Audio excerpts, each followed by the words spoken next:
திருமறை நேரம் Bible Hour presented by the National Bible College.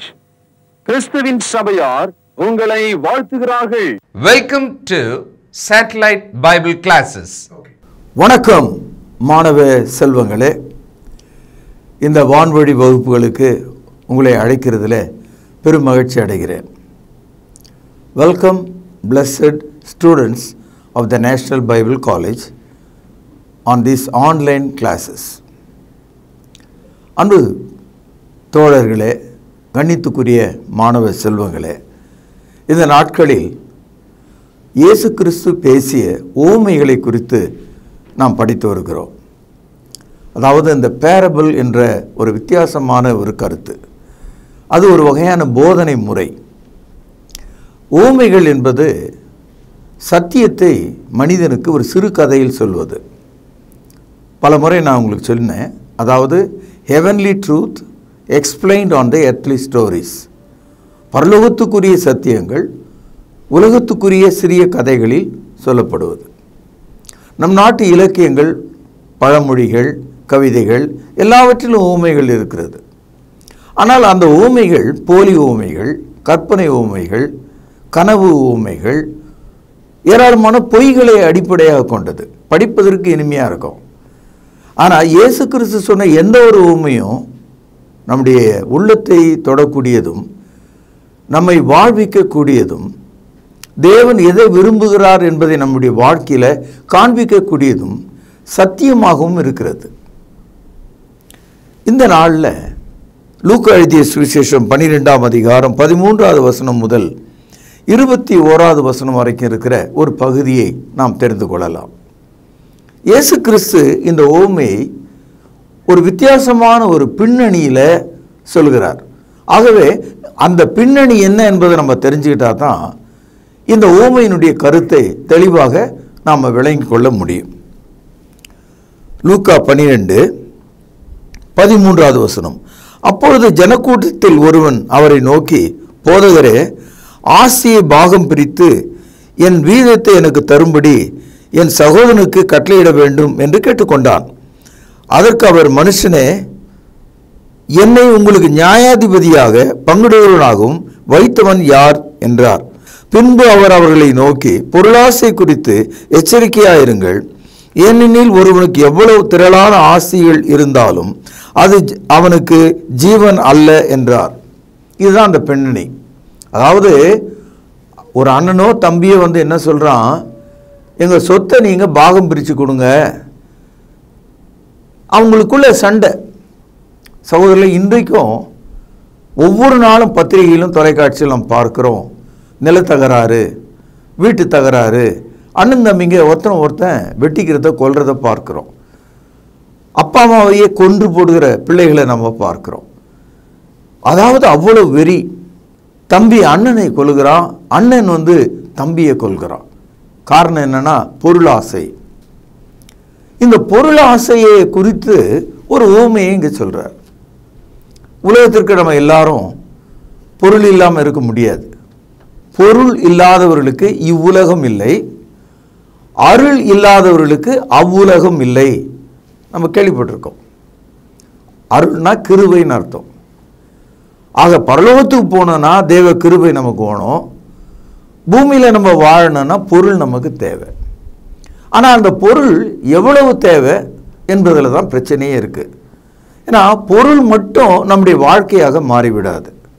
அதனால தான் இயேசு கிறிஸ்து சொல்கிறாரு, ஒருவனுக்கு எவ்வளவு தான் ஆஸ்தி இருந்தாலும் அது அவனுடைய ஆத்மாவுக்கு ஈடாக இருக்காது.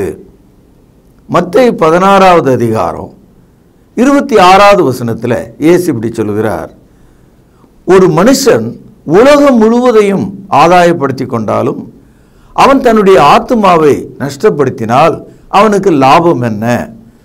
அவன் தன் ஆத்மாவுக்கு ஈடாக என்னத்தை கொடுப்பான்? சகோதரர்களே, கிறிஸ்துவுக்கு முன் 400வது ஆண்டில் கிரேக்க நாட்டிலிருந்து ஒரு மாபெரும் வீரன் புறப்பட்டான். அவன் பேரையே ரொம்ப ஆச்சரியமாக நம்ம இன்ன வரைக்கும் சொல்கிறோம். மாவீரன் அலெக்சாண்டர் என்று அவனை சொல்கிறோம். அவன் 30 வயது தான் வாழ்ந்தான்.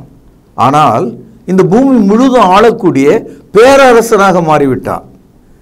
அவன் இந்தியாவில் பஞ்சாப் வரைக்கும் வந்து போனான் என்று நம்ம படிக்கிறோம். இவ்வளோ பெரிய ஆஸ்தியை உலக நிலப்பரப்ப அவன் அடைஞ்சாலும் கூட அவன் சாகும்போது அவனுடைய அந்த ஊர்வலத்தில் அவன் என்ன சொல்லியிருந்திருக்கான், என்னுடைய 2 கையை வெளியே வச்சு அப்படியே தெருக்கள் வழியாக கொண்டு போய் என்னை அடக்கம் பண்ணுங்கன்னு சொல்லியிருக்கான். ஏன் அப்படி சொன்னான் அப்படின்னா, அந்த 2 கையில் சம்பாதிச்சது ஒன்றுமே இல்லை அப்படின்றது ஊர் மக்கள் தெரிஞ்சுக்கிட்டோம். நான் இந்த உலகம் முழுதும் ஆதாயம் பண்ணேன், ஆனால் எடுத்துன்னு போகிறது ஒன்றுமே இல்லை. எவ்வளோ தெளிவாக இருக்குது பார்த்தீங்களா? அதனால தான் யோபுல நம்ம படிக்கிறோம் 1வது அதிகாரம் 21வது வசனத்தில், நான் நிர்வாணமாய் வந்தேன், நிர்வாணமாய் நான் அவ்விடத்திற்கு திரும்புகிறேன். கர்த்தர் கொடுத்தார், கர்த்தர் எடுத்துக்கொண்டார், கர்த்தருடைய நாமத்துக்கு ஸ்தோத்திரம் என்று பரிசுத்தவானாகிய யோபு சொல்வதை நம்ம பார்க்கிறோம். சங்கீதம் 39 6வது வசனத்தில் இப்படி படிக்கிறோம், வேஷமாகவே மனுஷன் தெரிகிறான். கவனிச்சிங்களா? விருதாவாகவே சஞ்சலப்படுகிறான். நல்லா புரியுது இல்லையா? வேஷமாகவே மனுஷன் திரிகிறான், விருதாவாகவே சஞ்சலப்படுகிறான், காரணம் இல்லாமல் கஷ்டப்படுறான். ஆசையை சேர்க்கிறான், எல்லாத்தையும் சேர்த்துக்கிட்டான், அதை யார் வாரிக்கொண்டு போவான் என்று அறியாதிருக்கிறான். இந்த வசனம் எவ்வளோ பளிச்சுன்னு பார்த்தீங்களா? வேஷமாகவே திரிகிறான், விருதாவாகவே சஞ்சலப்படுகிறான், ஆஸ்தியை சேர்க்கிறான், அதை யார் வாரிக்கொண்டு போவான் என்று அறியாதிருக்கிறான். யோபுனுடைய புத்தகம் 27வது அதிகாரம் 8வது வசனம் பாருங்கள். மாயக்காரன் பொருளை தேடி வைத்திருந்தாலும் தேவன் அவன் ஆத்துமாவை எடுத்துக்கொள்ளும் போது அவன் நம்பிக்கை என்ன? ஆபத்து அவன் மேல் வரும்போது தேவன் அவன் கூப்பிடுதலை கேட்பாரோ? ஆகவே ஒரு மாயக்காரன் எவ்வளவுதான் சேர்த்து கொண்டாலும் அது அவனுக்கு பயனில்லை. யோபு 20வது அதிகாரம் 18, 19, 20 வசனங்கள். தான் பிரயாசப்பட்டு தேடினதை அவன் விழுங்காமல் திரும்ப கொடுப்பான். அவன் திரும்ப கொடுக்கிறது அவன் ஆஸ்திக்கு சரியா இருக்கும். அவன் களி கூறாதிருப்பான். அவன் ஒடுக்கி ஏழைகளின் கையை விட்டு தான் கட்டாத வீட்டை பறித்தபடியினாலும் தன் வயிறு திருப்தியற்றபடியினாலும் அவன் நிச்சயித்த காரியங்களில் அவனுக்கு ஒன்றும் இருப்பதில்லை.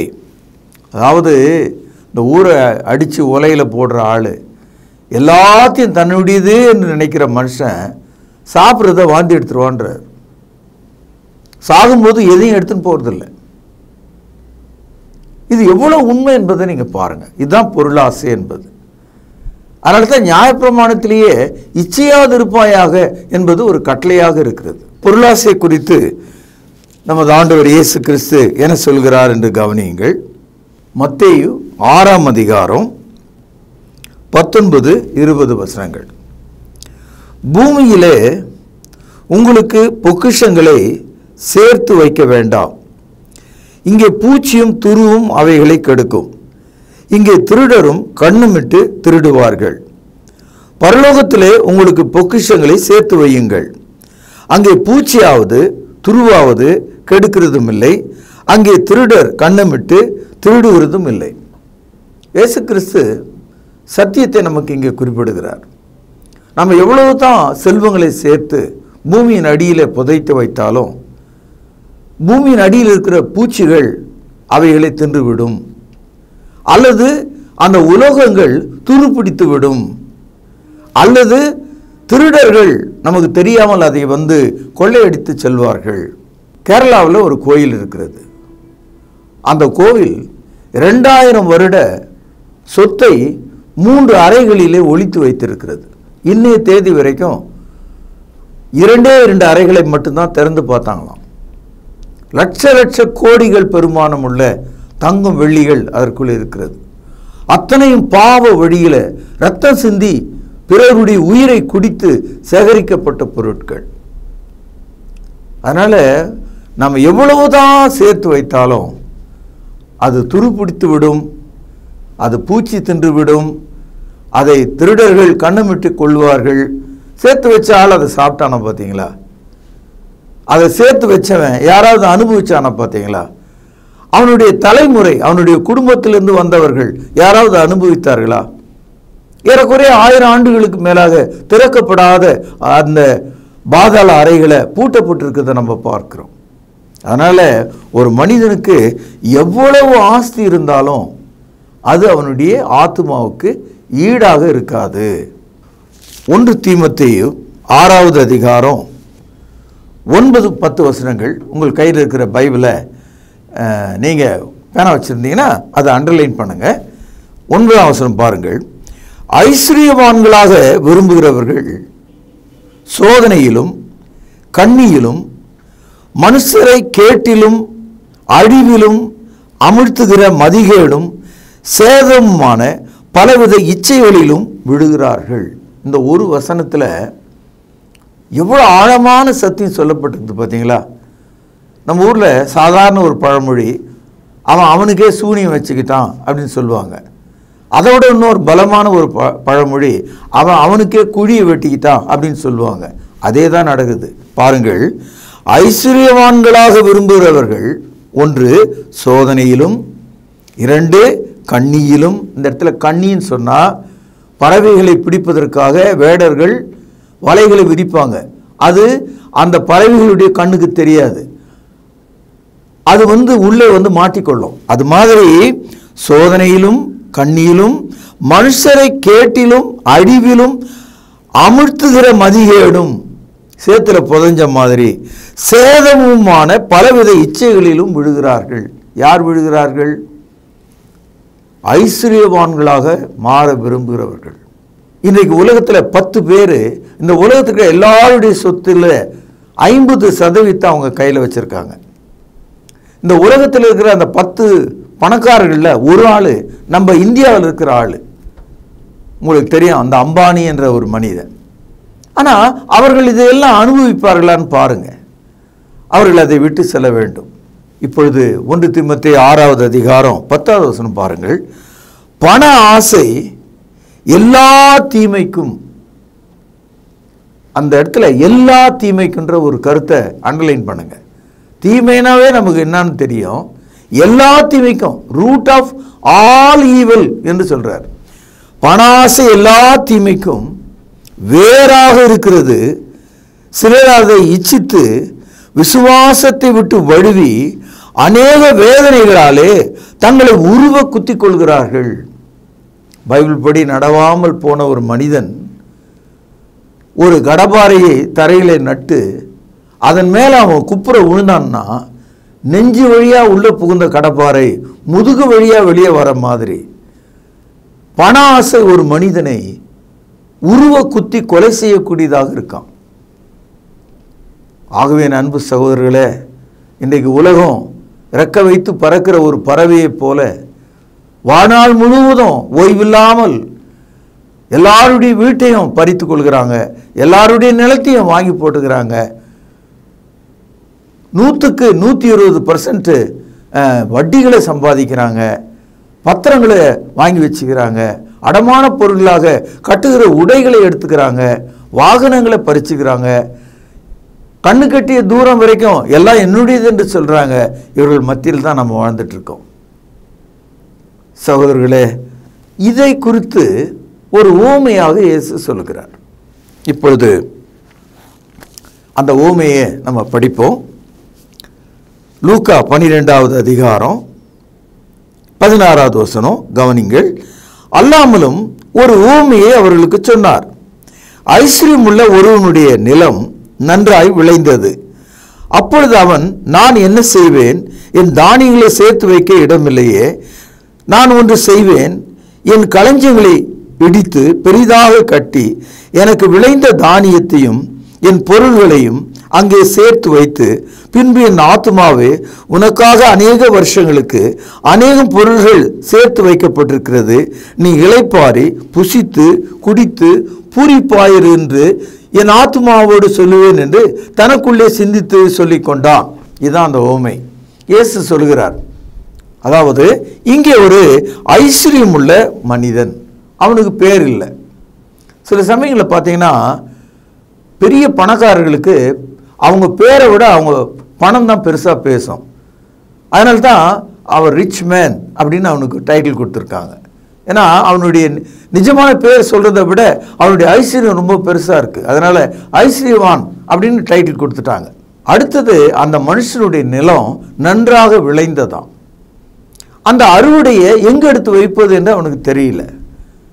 அப்பொழுது அவனுடைய களஞ்சியங்கள்னு சொன்னால் கோடவுன்ஸ், அதாவது பொருள்களை சேர்த்து வைக்கிற இடம், அது சின்னதாக இருந்ததுனால அதெல்லாம் இடிச்சிட்டு பெரிய பெரிய கோடவுன்ஸ் அவன் கட்டிட்டான். ஃபுட் கார்பரேஷன் ஆஃப் இந்தியா அப்படின்னு கேள்விப்பட்டிருப்பீங்க. பெரிய பெரிய கோடவுனில் அங்கே வந்து ஒரு வருஷத்துக்கு வேண்டிய நெல், கோதுமை இதெல்லாம் அடுக்கி வச்சுருக்காங்க மக்களுக்கு கொடுப்பதற்காக. பெரிய கோடவுன் அவன் கட்டிட்டு ராத்திரியில் அவன் படுத்துக்கிட்டு தனக்குள்ளவே பேசுகிறானான். என்ன பேசுகிறான்? அநேக வருஷங்களுக்கு, இன்னைக்கு இல்லை, நாளைக்கு இல்லை, இந்த வருஷம் இல்லை, அடுத்த வருஷம் இல்லை, அநேக வருஷங்களுக்கு உனக்கு தேவையான எல்லாவற்றையும் நான் சேர்த்துட்டேன்.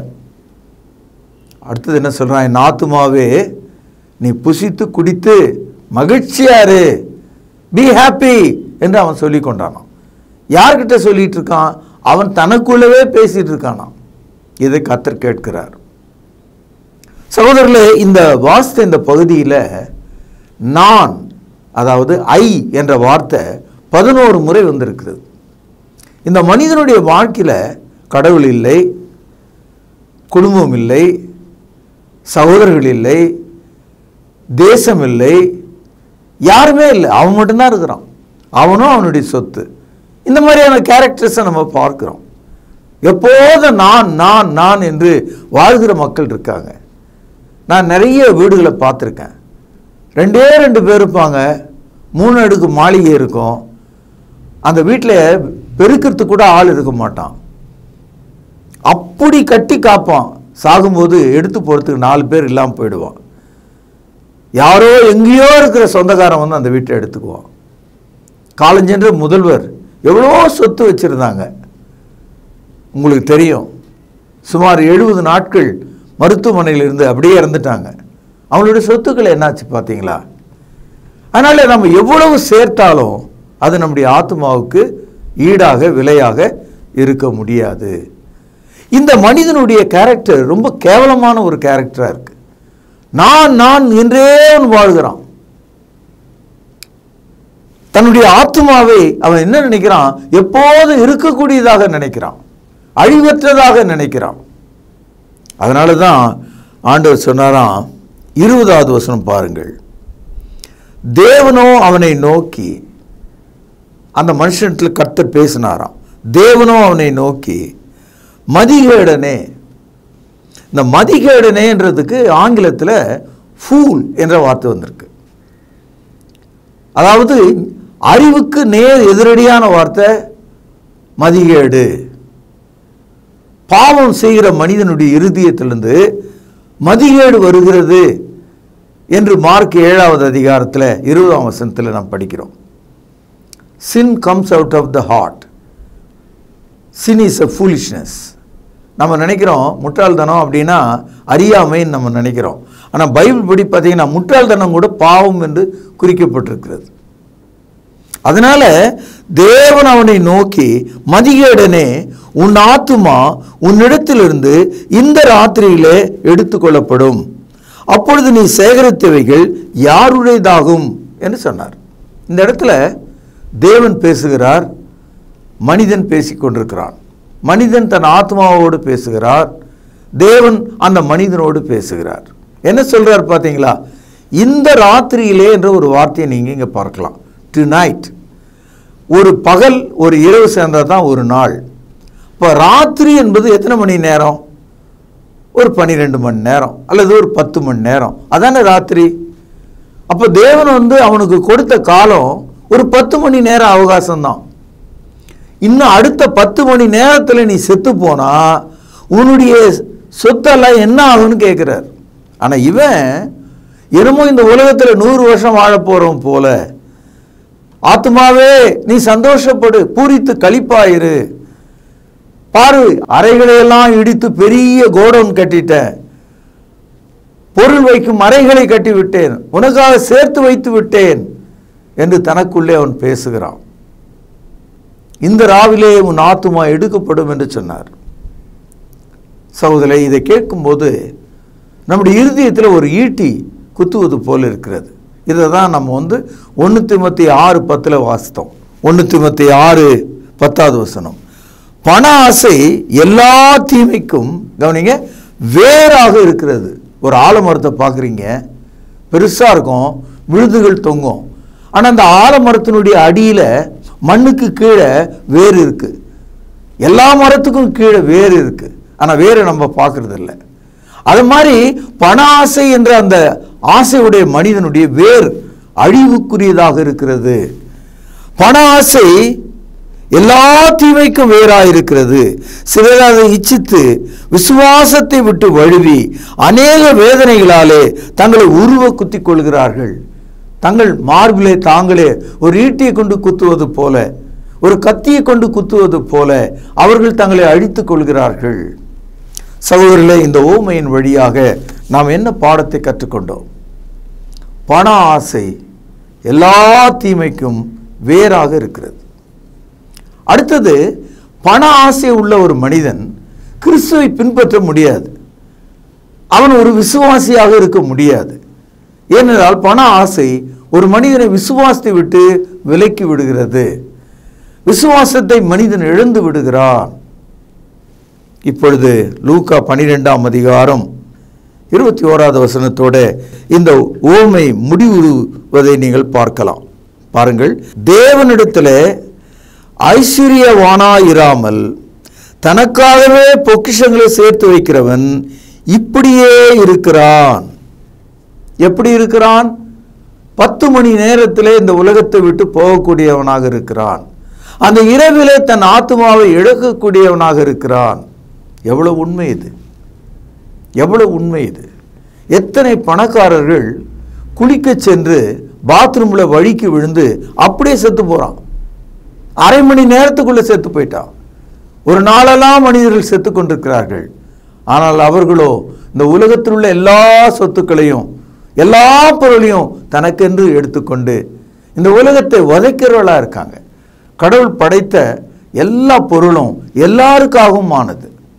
பாருங்க, பறவைகள் இருக்க, அதுக்கு தேவையான உணவை தேவன் வைத்திருக்கிறார். அது தேவைகளை மட்டும் அது எடுத்துக்கொள்கிறது. மிருகங்களை பாருங்கள், அது அதனுடைய தேவைகளை மட்டும் எடுத்துக்கொள்கிறது. அது வாழும் காலத்தில் என்ன தேவையோ அதை மட்டும் அனுபவிக்குது. உலகத்தில் இயற்கையெல்லாம் இப்படி இருக்கும்போது மனிதன் மட்டும் என்ன செய்யறான்? தேசத்தை எடுத்துக்கொள்கிறான், எல்லா நிலங்களையும் எடுத்துக்கொள்கிறான், சுரங்கங்களை எடுத்துக்கொள்கிறான், பொருட்களை எல்லாம் எடுத்துக்கொள்கிறான், தங்க வெளியெல்லாம் எடுத்துக்கொள்கிறான். எல்லாம் தனக்குரியது என்று நினைக்கிறான். அவ்வப்போது பத்திரிகைகளை நாம் படிக்கிறோம், லட்சம், 1000, கோடிகள் என்று பேசுகிறார்கள். இன்றைக்கு மனிதர்கள் அப்படித்தான் பேசுகிறாங்க. 10,000 கோடி என்று பேசுகிறார்கள். அன்பு சகோதரர்களே, பண ஆசை குறித்து நீங்கள் எச்சரிக்கையாக இருக்கும்படி உங்களை கேட்டுக்கொண்டு இந்த ஊமையை பற்றிய செய்தியை இங்கே நிறைவு செய்கிறேன். மீண்டும் நாம் சந்திப்போம். பிரார்த்தனை செய்வோம். பரலோகத்திலே வாசமாக இருக்கிற அற்புதமான தகப்பனே, பண ஆசை எவ்வளவு பயங்கரமாக இருக்கிறது என்பதை நாங்கள் புரிந்து கொண்டோம். சிலர் அதை இச்சித்து விசுவாசத்தை விட்டு வழுவி தங்களை உருவ குத்தி கொள்கிறார்கள் என்ற அந்த வசனம் எங்களை மிகவும் பாதிக்கிறது. நாங்கள் உணர்கிறோம். நாங்கள் பண ஆசைக்கு அடிமைகளாய் மாறாதபடி எங்களை மாற்றியருளும். எங்கள் தேவைகள் எல்லாவற்றையும் தாரும். ஆகாரத்தையும் தண்ணீரையும் உடைகளையும் தேவைகளையும் சந்தியும். கேட்ட மாணவர்களை ஆசீர்வதியும். இயேசுவின் வல்லமையான நாமத்திலே மிகவும் தாழ்மையோடு வேண்டிக் கொள்கிறேன். பரிசுத்தம் உள்ள எங்கள் நல்ல பிதாவே, ஆமென். தொடர்பு கொள்ள வேண்டிய முகவரி: திருமறை நேரம், 58 சர்ச் தெரு, குமரன் நகர், சென்னை 6,82,000. செல்போன் 9385500882. கர்த்தாவே, தேவர்களில் உமக்குப்பானவர் யார்? வானத்திலும் பூமியிலும் உமக்குப்பானவர் யார்?